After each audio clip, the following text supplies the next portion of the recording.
All right, welcome to lesson 12. This is background investigations. So this is anytime somebody wants information about somebody else for whatever reason. It could be employment screening. It can be a tenant that's trying to rent an apartment. Landlord wants to know information. So to do, or even just like something as simple as a parent wants information on the daughter's new boyfriend. Great. So there's a lot of resources, and everything that we've discussed up until this point can be used in a background investigation. There's no secret treasure chest of information specifically to background checks, but it's just a way in which you conduct that. And I like to go in chronological order depending on the client's needs. There are like social media types of background investigations that some people just want to know. I want to know what his online persona is. Okay, so that would be different from like a typical generic background. But listen to what the client wants and then go from there. So using the subscription databases, it's always a good place to start. Using all the free searches, that's also a very good place to start.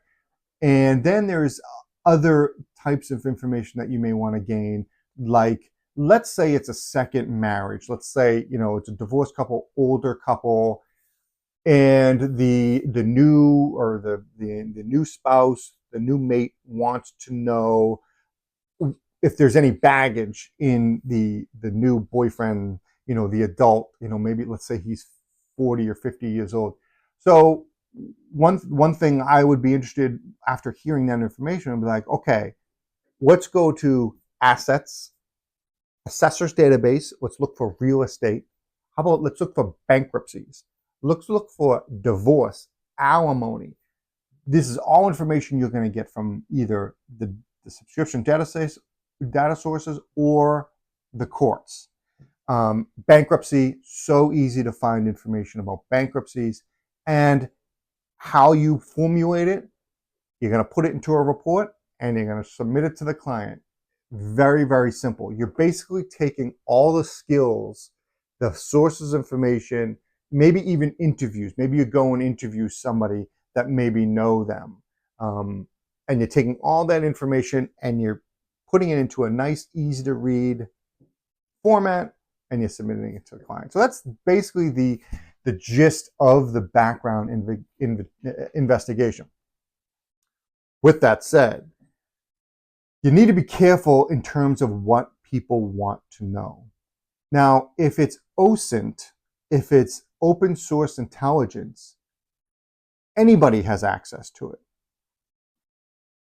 So it's okay to forward that to somebody else. However, if it's not open source information and you're using a subscription service, let's say, or you're using some other source that information is limited to you, registry of motor vehicles, for example, certain states allow private investigators to have access to registry of motor vehicles information, not the general public, not without going through red tape.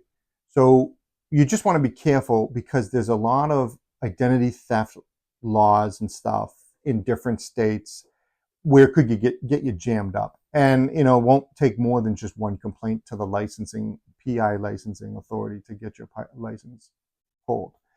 So just understand what the client wants, and again, reasonable expectations as to what they're expecting to get in return.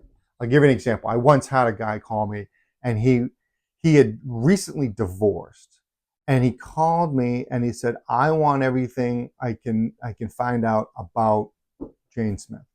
I said, okay, great. What information are you looking for? Why do you want this information? Because if I know why they want this information, I can figure out what information they want. Like if they want child custody, great, I can figure that out. I know what you're going after, and I know what you want.